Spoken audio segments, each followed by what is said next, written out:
V tejto časti si bližšie predstavíme nebezpečného a nepôvodného škodcu v našich listnatých lesoch a je to sietnička dubová, ktorú vedecky nazývame Corythucha arcuata. Ide o malú bzdochu, približne 3 mm veľkú, s presvitnými krídlami, ktorá pochádza zo Severnej Ameriky. Prvýkrát bola v Európe zaznamenaná v roku 2000 v Taliansku a následne sa rýchlo rozšírila do ďalších krajín, Švajčiarska, Turecka, Bulharska a tak ďalej, postupne do Maďarska. Na Slovensku bola potvrdená v roku 2018. Bol to prvý nález. Vďaka rýchlemu šíreniu sa považuje za významného škodcu, ktorý ohrozuje najmä dubové porasty. Dospelé jedince prezimujú pod kôrou stromov alebo v opadanom listi.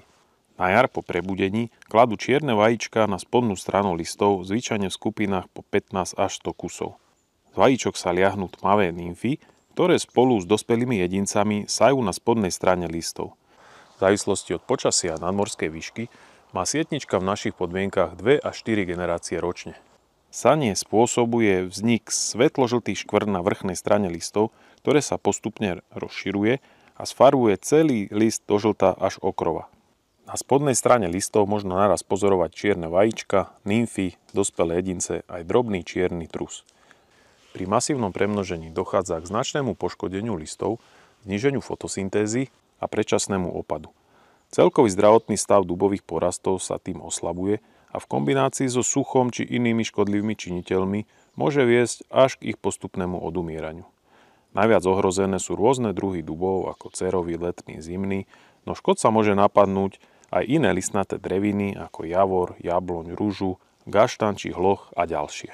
Sietnička dubová je názorným príkladom toho, ako sa nepôvodný druh dokáže rýchlo šíriť v nových podmienkach a na hostiteľských druhoch, ktoré nie sú evolučne adaptované. Možnosti ochrany lesa sú veľmi obmedzené, nakoľko je už rozšírená takmer vo všetkých dubových porastoch. Do úvahy prípada nejaké chemické ošetrenie, ale len tých najcennejších stromov. Možnosti biologickej ochrany sa hľadajú.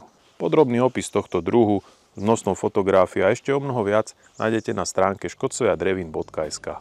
Nájdete tam aj možnosť určiť príčinu poškodenia vašich drevín.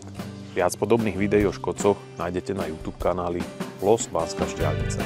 Ak sa vám toto video páčilo, podporte nás odberom alebo si pozrite naše ďalšie videá. Keď chcete vedieť o ochrane lesa viac, navštívte aj naše ostatné odborné stránky ako LOS, ELOS, náš Facebook alebo stále populárnejšiu stránku Škodcovia drevín a jej mobilnú aplikáciu. Robíme to pre vás. Ďakujeme, že sledujete.